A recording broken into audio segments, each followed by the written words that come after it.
जय हिंद दोस्तों, नमस्कार। स्वागत है आपका अपने YouTube चैनल जॉब एंड जोश में। दोस्तों, आप लोगों का ज्वाइनिंग लेटर आने वाला है और जब तक ज्वाइनिंग लेटर नहीं आया है आप लोग अपने सपने बुन रहे होंगे, तरह तरह के सपने देख रहे होंगे कि हमें भविष्य में क्या करना है, हमें भविष्य में कैसे रहना है। लेकिन इसके साथ में ही आपके दिमागों में बहुत सारे प्रश्न आते होंगे कि आखिर हम जब ज्वाइनिंग करने जाएंगे, जब हम नौकरी में जाएंगे, हमारा पोस्टिंग होगा तो हमें छुट्टियां कितनी मिलेंगी, हमारा सैलरी कितना होगा, हमें परिवार के साथ रहने का मौका मिलेगा कि नहीं मिलेगा, पेंशन मिलेगा कि नहीं मिलेगा। इस तरह की तमाम सारी बातें आपके दिमागों में अभी से चल रहा होगा और बिल्कुल चलना भी चाहिए, क्योंकि इन्हीं प्लानों के हिसाब से तो आप अपने भविष्य की नींव रखेंगे। तो आइए हम इस वीडियो में बात करेंगे आपकी जो ऐसी समस्याओं के बारे में हम बात करेंगे जो भरसक शायद आप लोग बहुत कम लोग जानते होंगे। सबसे पहले आप लोगों के मन में बहुत सारे लोग ये कहते हैं कि अब जो 2008 के बाद से जो वैकेंसी आ रही है, जो नए लोग जिनकी पोस्टिंग हो रही है, उनको पेंशन नहीं मिलेगा। सबसे पहले हम पेंशन पे बात करते हैं। पहला पॉइंट हमारा है पेंशन, कि ये जो SSC GD के जो कांस्टेबल हैं, जो CAPF के कांस्टेबल हैं, मतलब जो अर्धसैनिक बल हैं, ये पैरामिलिट्री फोर्सेस को पेंशन मिलेगा कि नहीं मिलेगा। दोस्तों, आपको बताया, जो लोग कह रहे हैं कि पेंशन नहीं मिलेगा वो बिल्कुल गलत है। आपको भी पेंशन मिलेगा, लेकिन अंतर यही है कि पहले जो पेंशन मिलता था, मतलब 2008 के पहले जो कर्मचारी हैं उनको जो पेंशन मिल रहा है और मिलेगा, वह OPS है, मतलब ओल्ड पेंशन स्कीम है। और आपको जो पेंशन मिलेगा वो NPS होगा, मतलब नेशनल पेंशन स्कीम होगा। हम और आगे से बात करेंगे इस पर, थोड़ा सा और टॉपिक पर, लेकिन हम इसमें थोड़ा सा OPS और NPS में आपको हम थोड़ा सा अंतर बता देते हैं कि आखिर ये OPS और NPS में अंतर क्या है। सबसे बड़ी बात है कि जो OPS मिलता है, जो पहले कर्मचारी हैं, उन OPS के लिए उनके वेतन में से कोई कटौती नहीं होती है। लेकिन आपको जो पेंशन मिलेगा वो बस उस पेंशन के लिए आपके वेतन से 10% काटा जाएगा। वो भी किसमें? आपके जो बेसिक पे होगा, उस बेसिक पे और DA से, क्योंकि बेसिक पे आपका 19,200 वाला आपका बेसिक पे है, तो बेसिक पे और DA का 10% जितना होगा उतना आपके पेंशन काट लिए जाएंगे, आपके तनख्वाह से काट लिया जाएगा, और वही वो शेयर मार्केट में जाएगा, और उसी के अनुसार आप जब रिटायर होंगे तो उसके बाद आपको पेंशन मिलेगा। OPS में एक फ़ायदा ये भी है कि जो OPS ओल्ड पेंशन स्कीम है, इसमें हर 6 महीने पर महंगाई भत्ता बढ़ जाता है। लेकिन मतलब जो डियरनेस अलाउंस है वो बढ़ जाता है, लेकिन NPS में इस तरह की कोई बात नहीं है। और वेतन वृद्धि का लाभ हर 10 साल के बाद जब नया वेतनमान लागू होता है तो जो ओल्ड पेंशन स्कीम वाले हैं OPS में इसका लाभ मिलता है, लेकिन NPS में इसका कोई लाभ नहीं मिलेगा। OPS में रिटायर होने के बाद कम से कम 20 लाख की ग्रेच्युटी मिलती है, लेकिन NPS में इसकी कोई गारंटी नहीं है। सबसे बड़ी बात है कि सेवा के दौरान अगर किसी व्यक्ति की मौत हो जाती है, OPS की हम बात कर रहे हैं पहले, तो उसमें उनके परिवार को पेंशन की सुविधा दी जाती है, लेकिन NPS में इस तरह की सुविधा नहीं है। अगर आकस्मिक दुर्घटनाएं हो जाती हैं तो NPS के तहत उनके फैमिली मेंबर्स को पेंशन नहीं मिलेगा। तो ये रहा कुछ NPS और OPS में अंतर। दूसरा हम बात करेंगे, क्या फैमिली के साथ आप रह सकते हैं? क्या जब आप ज्वाइनिंग आप करेंगे, आपकी पोस्टिंग जब होगी, तो क्या आप अपने फैमिली के साथ रह सकते हैं? दोस्तों, आपको बताएं कि CISF के जो जवान हैं, CISF के बस यही अपने फैमिली के साथ रहते हैं और लोगों को फैमिली के साथ रहने की सुविधा नहीं मिलती है। इसमें कुछ जवान ऐसे हैं, जैसे मान लीजिए आप भी किसी पैरामिलिट्री फोर्स में, जैसे मान लीजिए SSB में है या BSF में है या CRPF में है, तो अगर आपका जीवन साथी भी, आपका पार्टनर भी अगर उसी में है तो आपको रहने का मौका मिल जाता है। तो कोशिश करिए कि उसी में अपना पार्टनर बना लीजिए और ज़िंदगी भर मौज करिए।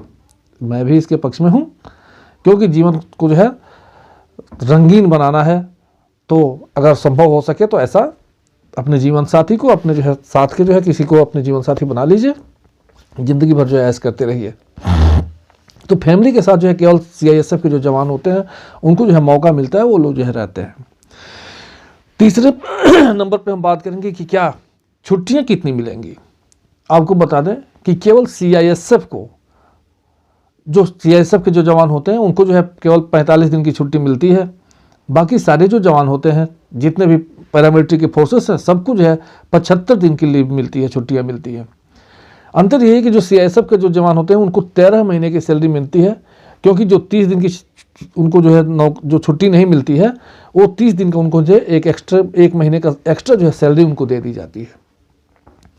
तो CISF में 45 दिन की छुट्टी और अन्य जो पैरामिलिट्री फोर्सेस हैं उनमें 75 दिन की छुट्टियां मिलती है। इसके अतिरिक्त ये केवल जरूरी नहीं है, ये तो इतना निश्चित है कि आपको मिलेगा, लेकिन इसके अतिरिक्त और बहुत सारे जो है छुट्टियां मिलती है। जैसे मान लीजिए जो हमारी बहनें, जो हमारी बेटियां, जो फीमेल कैंडिडेट्स हैं, उनको जो है मातृत्व लाभ मिलता है। प्रेग्नेंट होने के बाद जो है उनको जब डिलीवरी होने का समय आता है उसके कुछ महीने पहले और कुछ महीने बाद तक उनको जो छुट्टियां मिलती है, ताकि वो मातृत्व लाभ जो है ले सके। इसके अतिरिक्त अन्य, जैसे मान लीजिए कोई आपके परिवार में जो है किसी की बीमारी हो जाती है, तो इस तरह से आप मेडिकल लीव ले सकते हैं। आप मान लो और अधिक पढ़ाई करना चाहते हैं, तो उस तरह से विदाउट पेमेंट के आधार पर, मतलब आप 6 महीने तक बिना मतलब पे लिए हुए, बिना वेतन लिए हुए आप अपनी तैयारी जो है कर सकते हैं। अभी दूसरी बात है कि सैलरी, कि आपकी जो सैलरी होगी, बहुत लोगों का कहना है कि जो पैरामिलिट्री फोर्सेस हैं इनका सैलरी जो है साल में एक ही बार बढ़ता है, लेकिन हम आपको बताएं कि आपका जो सैलरी होगा वो साल में जो है 3 बार बढ़ेगा।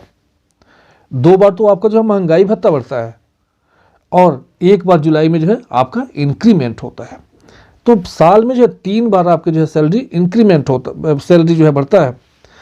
उसके बाद हम बात करेंगे चौथे नंबर पे, 5वें नंबर पे जो मेडिकल सुविधा, मेडिकल की सुविधा अभी जो है 24 या 25 जनवरी को हमारे देश के माननीय गृह मंत्री अमित शाह जी ने जो है गुवाहाटी में जाकर के एक नया, सभी जो भी पैरामिलिट्री फोर्सेस हैं इन जवानों के जो है स्वास्थ्य के लिए जो है नया एक आयुष्मान भारत कार्ड योजना की जो है शुरुआत की है। इसमें जो पैरामिलिट्री के फोर्सेस हैं इनके और इनके जो इंडिपेंडेंट हैं, इनके जो डिपेंडेंट हैं, जैसे इनके माँ हैं, इनके पिता हैं, इनके छोटे भाई हैं, छोटे बहन हैं, मतलब जो लोग इनके आश्रित हैं, उनकी जो है पूरे बिना एक पैसे खर्च किए हुए पूरे इनकी जो डिपार्टमेंट होता है वो जो है इनका इलाज कराने की सुविधा देता है। जितना पैसा लग जाए वो जो है इनको जो है सुविधा मिलती है।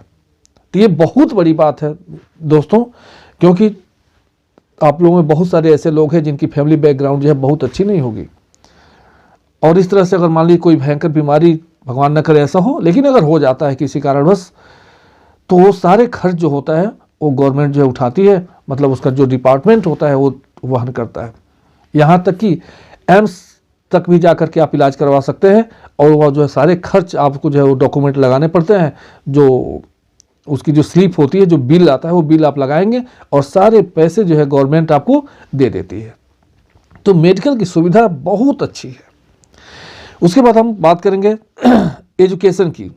जैसे मान लीजिए जो पैरामिलिट्री फोर्सेस हैं, इनकी जो वार्ड है, जो इनके बच्चे हैं, उनके पढ़ने के लिए गवर्नमेंट जो है फीस देती है।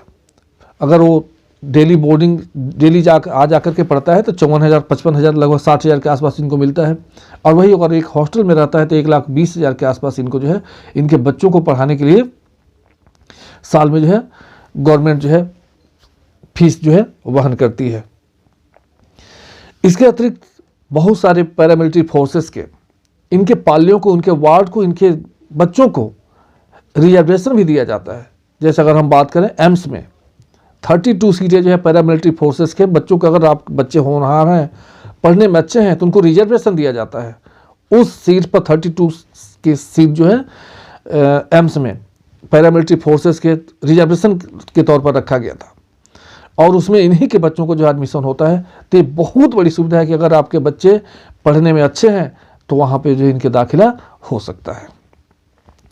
इसके बाद हम करें कि एक स्टेशन लीव होता है। जैसे मान लीजिए अगर आप के फैमिली आप जो है किसी जैसे जगह पे हैं जहाँ से आपका परिवार जो है नज़दीक है, पास में ही रहता है, तो वहाँ पे आप हर सैटरडे को जो है छुट्टी लेकर के आप संडे को अपने परिवार में जा सकते हैं और फिर मंडे को जो है आप अपनी ड्यूटी पर आ सकते हैं। इसको हम बोलते हैं स्टेशन लीव। जिस तरह से पैरामिलिट्री फोर्सेस में ये सुविधा होती है कि अगर आपकी पोस्टिंग मान लीजिए, चलिए मान लेते हैं चेन्नई में आपकी पोस्टिंग हुई है और आपका फैमिली जो है चेन्नई में रहता है और वहाँ से पास में है, तो आप सैटरडे को जो है स्टेशन लीव ले करके आप घर जा सकते हैं और फिर संडे को रह करके आप मंडे को अपनी नौकरी को जो है अपनी ड्यूटी पर ज्वाइन कर सकते हैं। तो ये सुविधा इनमें जो है।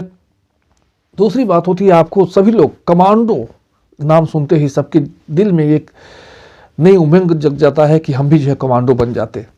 तो आपको बताएं कि ट्रेनिंग के बाद से ही आप कमांडो बन सकते हैं। अगर आपकी ट्रेनिंग बहुत अच्छी है, आप में काबिलियत है, बहुत अच्छा आप काम करते हैं, तो उस केस में आपको ट्रेनिंग के बाद जो है तुरंत जो है कमांडो बना दिया जाता है। उसके बाद से नेक्स्ट टॉपिक पर हम बात करेंगे स्वैच्छिक पोस्टिंग। जैसे मान लीजिए बहुत सारे लोग ऐसे हैं जो हार्डशिप एरिया में काम करते हैं जहाँ बहुत रिस्क होती है। अगर वहाँ ये लगातार 5 वर्षों तक अगर वो काम कर लेते हैं तो 5 वर्षों के बाद ये स्वैच्छिक पोस्टिंग ले सकते हैं। जहाँ चाहें वो एप्लीकेशन लगा सकते हैं, इनकी पोस्टिंग वहाँ कर दी जाती है। अगर आप चाहते हैं हम अपने परिवार के पास रहें तो वहीं पर जो है आपकी पोस्टिंग कर दी जाती है। लेकिन अंतर यह है मेरे दोस्तों कि हार्डशिप एरिया में जो अलाउंसेस जो होते हैं, हार्डशिप अलाउंस जो होता है वो बहुत ज़्यादा होता है। 8,000 से लेकर के 24,000 तक जो है ये हार्डशिप होता है। एक ही पैरामिलिट्री फोर्स में काम करने वाले 2 कैंडिडेट्स की, 2 कांस्टेबल की सैलरी में जो है सीधे 1.5 का अंतर हो जाता है।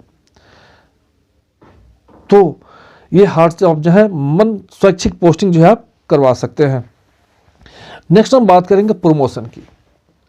दोस्तों बहुत टॉप प्रमोशन होता है इसमें, यहाँ तक कि आप प्रमोशन होकर के आप असिस्टेंट कमांडेंट, एक सिपाही एसएससी जीडी का जो सैनिक सिपाही है, जो एसएससी जीडी का जो कांस्टेबल है, वो कांस्टेबल में पोस्टिंग पा करके असिस्टेंट कमांडेंट के पोस्ट तक जा सकता है। तो दोस्तों आज का वीडियो कैसा लगा, आपके कमेंट का हमें बहुत इंतजार रहता है। आपका कमेंट से ही हम जो है हमारे अंदर नई संचार, नई ऊर्जाएं मिलती है और हम आप लोगों के लिए वीडियो जो है बनाते रहते हैं। तो कमेंट करके आप ज़रूर बताएं कि आपको ये जानकारी कैसी लगी और किसी और टॉपिक पर आपको जो है जानकारी चाहिए तो कमेंट में आप हमें बताएं। मैं उस पर जो है कोशिश करूँगा कि जल्द से जल्द और बढ़िया से बढ़िया आपके लिए वीडियो बनाऊँ। तो दोस्तों अगर वीडियो अच्छा लगा तो चैनल को सब्सक्राइब करिए, शेयर करिए और लाइक करिए। तो चलते चलते जय हिंद, जय भारत। जहाँ रहिए मेरे दोस्त, मस्त रहिए और आज़ाद रहिए और तंदुरुस्त रहिए और स्वस्थ रहिए। Bye bye.